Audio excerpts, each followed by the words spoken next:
Hello. Hello, everyone. Thank you for joining Literati, the Beach and Beyond. I'm Elin Hilderbrand. I'm having technical difficulties here in Nantucket, but we are going to work through them. We are going to get this finished. I am joined by Jane Rosen, author of A Shoe Story, which was my July Literati pick. I want you guys to know I do listen to you when you comment on the books that you like, the books you don't like so much. And I understand that you want books that are more the beach and less the beyond. So for July's pick in particular, I gave you a really gorgeous rom-com, beachy, light, fun novel. And it's a story that it has a lot of heart and a lot of meaning. And I'm so happy to bring you the author, Jane Rosen. Hello, Jane. Hello, Ellen. It's so nice to meet you. I know. This is so crazy. So I'll just tell everybody at home how we came to know each other. In January of 21, I think, somehow onto my radar came your novel, Eliza Starts a Rumor. And for those of you who haven't read Eliza Starts a Rumor, it's every bit as good as A Shoe Story. And it has, multiple points of view, and it's about a rumor that starts in upstate New York. And yes, there it is. And the reason why it came on my radar is that Jane got some flack because she was sort of parodying an Upper East Side sort of mom's Facebook group. And she was supposed to speak at a real life Upper East Side mom's book group, and they canceled her. And so I was so outraged by this. I bought the book and loved it and put it on my Instagram and championed it. And I feel like that little bit of sort of negative publicity really did what publicity says. No publicity is bad publicity. Can you, why don't we just start? Can you just talk a little bit about how that went down? It was a crazy thing. I was like, it was COVID. So I'm like grabbing at anything I can to get Eliza into, onto people's radar. And this woman's like, we'll do a book club. And 80 women bought the book. So that's like, I didn't want to disappoint them. One day I go back on just to make a little post about the book club, and I'm not on anymore. Like, I've been removed. So I messaged the woman and I'm like, hi, something weird's going on. She got the book, and she didn't like what I said about the Upper East Side, where I lived for 25 years. It was so funny. She didn't even live there. She lived downtown. So a whole back and forth went on between us on Instagram. I'm like, these women bought the book. I need to be able to reach them, And she didn't care. She wasn't swayed. She got even a little litigious. She's like, you can't do this. I'm like, I can't do what? Everybody on the Upper East Side wants an Hermes bag. Well, what did I say wrong? Right. And, know your own. So that was it. And then Zippy Owens and you and other authors all stood by my side, and it was really ended up being funny. And I was in the New York Post on page 6 for not such a thing. That's what we always dreamed of. We always want to be on. I know. I thought that was totally crazy. But the good thing is it put you on my radar. And then when your second book, or your third book, I should say, A Shoe Story, the next book came out, A Shoe Story, I got an early copy and I thought, this looks cute. Is it going to be sort of hefty enough? Because I like things that have a little bit of gravitas, right? I like meaning. And I absolutely fell in love with your main character. And I think this should be a movie. I saw Lily Collins playing Esme. I loved this book. It has heart, it has soul, but it is so fun. And it is like a classic rom-com. Tell me how you got the idea. I got the idea really kind of like in a roundabout way. First of all, my first book was 9 Women, One Dress. And so I was thinking about another, shoes, dress shoes, what's next. Gotcha. But also, I live in Fire Island in the summer, and I was on the ferry next to this man, Saul Zabar, who owns Zabars. And he started talking to me about how all his friends were dead, and he, like how little people he has to talk to, and how he has to keep going into the store. If he didn't go into the store, what would I tell? The whole thing. And it all came to me about like a younger woman. I'm not as young as Esme, but really bonding with an older man, and the stories and the life, the way life is really just the same. Everyone cares about the same things, right? Health, happiness, love, whatever. The same as a 90-year-old, the same as a 20-year-old, this, and it just came to me I just absolutely love it. from So for that. those of you, I'm assuming everybody in this chat has read it. So you know that the chapters are divided and sort of organized by what shoe Esme has on that day. So Esme's mother has died. Her father has lingered for 7 years. He's finally passed. She gets a chance to finally go to New York and live her dreams. She gets an apartment. She's going to dog sit in this apartment, and the apartment has this closet full of shoes. The shoes are amazing. For whatever reason, the owner says, go ahead and wear the shoes, which that was like the only thing that sort of strained credibility. I'm like, would I let a stranger dog sitting for me wear my shoes? Would I? Well, it was a misunderstanding, but yeah. Oh, right. Yeah. So wears the shoe. I forgot that it was a misunderstanding. It was a misunderstanding. She wears the shoes, and like she ends up having this magical month in New York, and she gets to basically relive the life that she never had because of her parents' accident. And there's a love story, not only, well, there's a love triangle with her, sort of, right? And then she gets to hear Sai's love story from way back, which is like such a great element. And then there's sort of like a tertiary, maybe love story going on. And I just really loved the way it came together. Tell me a little bit about your life in New York, because one of the things I love, people always say about my novels that it makes them want to go to Nantucket. This book made me want to come to the city and do things Jane's way. Tell me about the things that you added, because everybody has their own New York, right? So tell me about the things that you chose to put in this novel. I think that my New York has a sense of wonder because I grew up on Long Island, and I was that girl like Esme who wanted to move to the big city. And I think when I see other people saying, oh, the rats and the crime and the this, I still have that like romantic view, even after COVID, even after everything that's gone on, of the city. And I think that I see things in that, like kind of with rose colored glasses. And I think that does come across and make people want to visit. My New York is a lot of what Esme's is. I really kind of honed in on the same kind of things that I like to do. So the museums, and I like to like my, I brought 3 daughters up in New York. Right. So that was a whole thing of like, if I'm going to be here, I might as well show them all the culture. We might as well really entrench ourselves in Broadway shows and in the theater and in the museums and in everything there is to offer. So I guess when Esme came, I really kind of picked up on the things that I like to do. Right. I absolutely loved it. It's almost, it's a travel, it's a love letter to New York, but it's a travel log too. And I don't get to the city that often. I mean, I go every year, but I don't get there that often. But when I go next, I'm like, I'm going to make notes from this book and just go to the places that you mentioned, because it's like the little restaurants, and I love her the place she gets her shoes repaired. It's because it's like it's the neighborhood things that make New York so special. So you used to live on the Upper East Side, Jane, and then you moved. I can tell from your Instagram you moved downtown, right? Yes, I moved downtown about 6 years ago after my kids. In the city, you kind of want to live near their school so that they could walking through the park, their school. 2 of them went to LaGuardia High School, a famed school, and one at Columbia. So it was just good to be close to the schools so that they didn't have a big commute. And I just kind of wanted to change the scenery. So we moved to Soho for a few years, and now we live right under the Brooklyn Bridge, which if you follow me on Instagram, as you do, I cannot stop taking pictures of the Brooklyn Bridge. It's as if like Cary Grant is like in my living room. That's what it feels like. It was just so unbelievable. Okay. I want to talk about, you could literally probably write a novel about the mothers at the Fame School. Could you not? Yeah. Fame. The school of the New York School of Performing Arts or whatever. What did your girl, I have to ask, like, what did your girls study?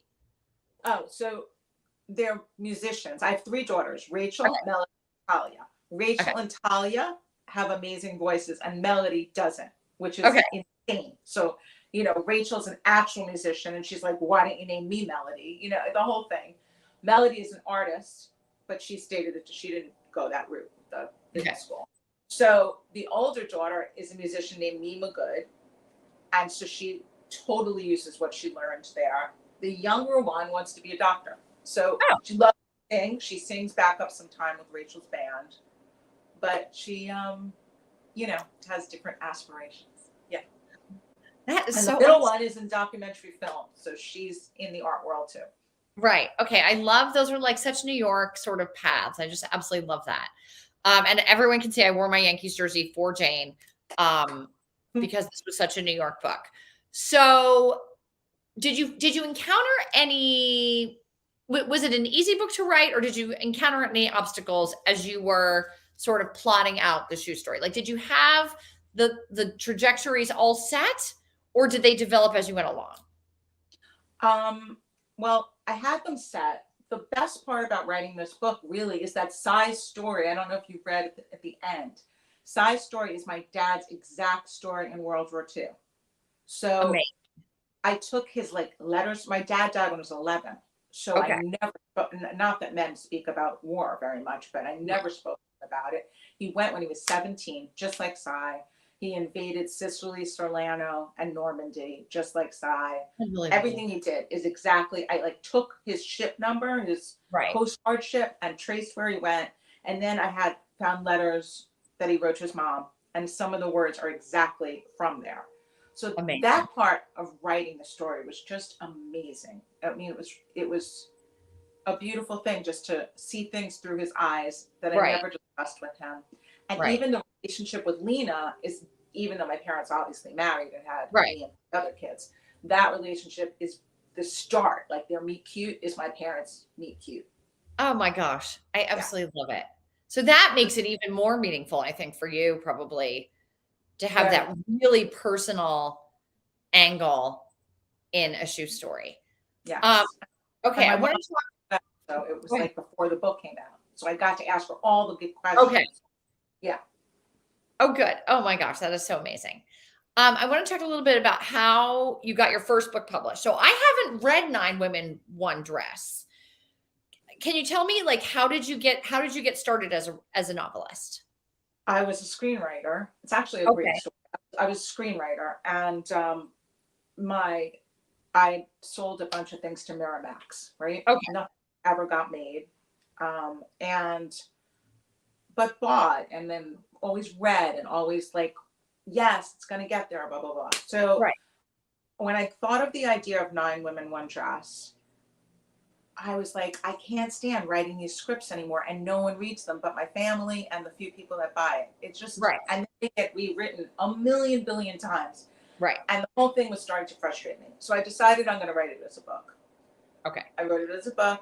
I asked my really good friend to read it, as she always reads all my things, and she's like an old Hollywood kind of person, whatever. So she says to me, "Oh, my sister works at Random House." I'm like, "How did I not know that?" She said, "Don't get any ideas." She never ever takes any submissions, that aren't what's the Right. word? Official. Yeah, like Through an I'll agent. just ask Yeah. her what you should do with that. Her sister read it and fell in love with it. Basically, Doubleday like bought it before they said you have to get an agent. Right. They want to buy it, and I sold this book like I had agents, knocking my door down. Believe it or not, to Right. get, it was already sold. Right. It was pretty So cool. okay, that's just so everyone knows that's like the backwards way to do it. First of all, I can't believe the editor actually read it because it's so hard just to get anybody to read something unsolicited like that, right? Unless you're looking for an I agent. know. It's impossible. So that was good luck. And then when you had agents knocking down your door, Jane, how did you decide who you wanted to go with? That was a crazy thing. I had a different agent then than I have now. Uh-huh. And I kind of went for the when Mhm. I should have gone for like the hand holding. Right. That's all I'll say. Right. So I always tell people, agent client in the literary world, agent client relationships are like marriages. Half of them end in divorce. I happen to have been with my agent. I am divorced, but I have been with my agent for 22 years, and I will Wow. never leave him.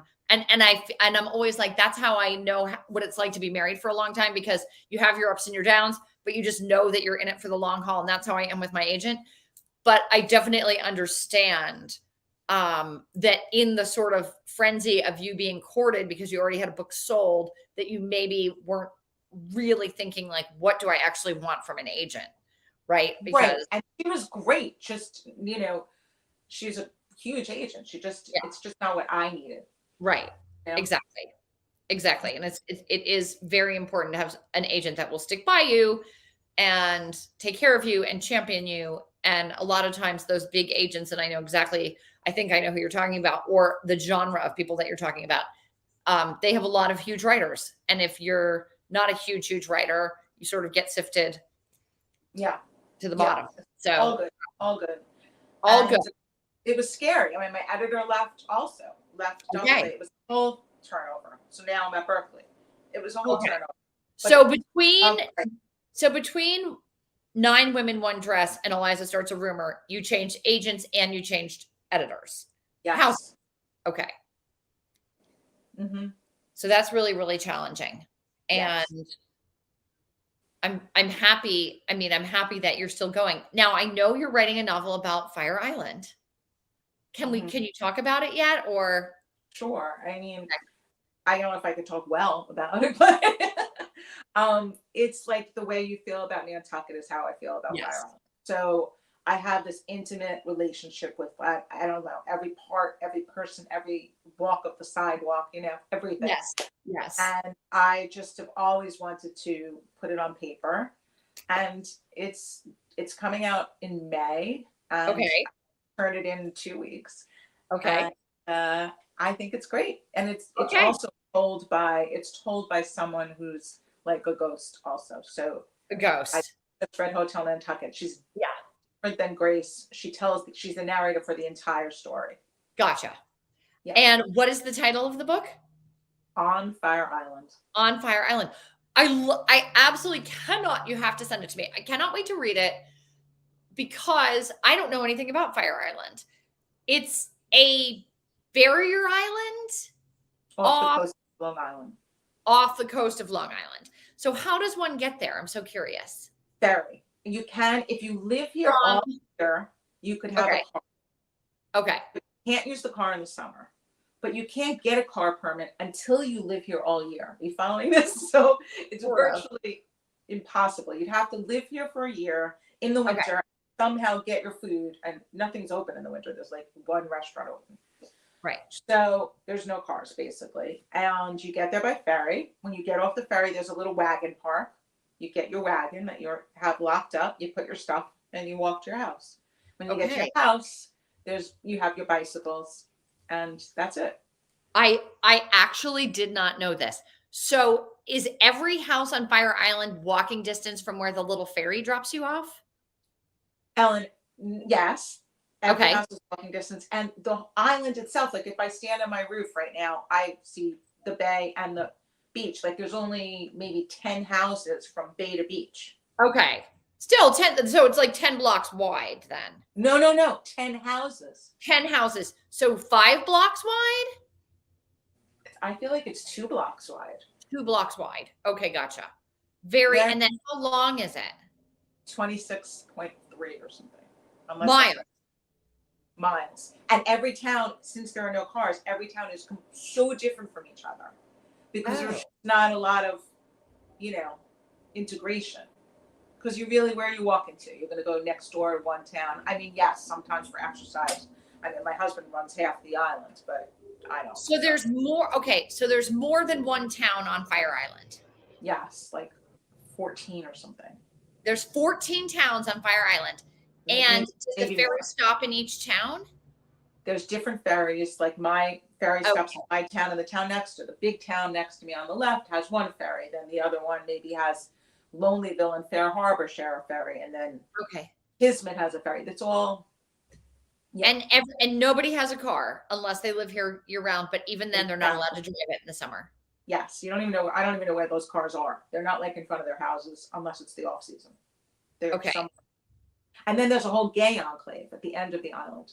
There's a That gay has a enclave at the end of the different personality that's amazingly fun to go to. Oh my gosh, it must be so much fun. So much fun. Okay. I Yes, hope award attacks. I really hope all of this is explored in your novel because I'm 53 years old. I've lived on the East Coast my entire life. I did not know about this. I've heard about it, obviously, but I did not know the particulars. So I can't wait for you to sort of bring it to the world because I feel like if I don't know about it, I'm pretty sophisticated. If I don't know about it, then, a lot of other people might not know about it. And so you're really sort of like I was with Nantucket back in the year 2000, like, let me write about Nantucket because this place is so special and different and unique. And it sounds like Fire Island is the same. So I'm very excited. It is, and it has an amazing history of writers and activists and author. I said writers, but and actresses and actors. I mean, Marilyn Monroe, Arthur Miller played baseball on the corner, like on my Oh my street. God.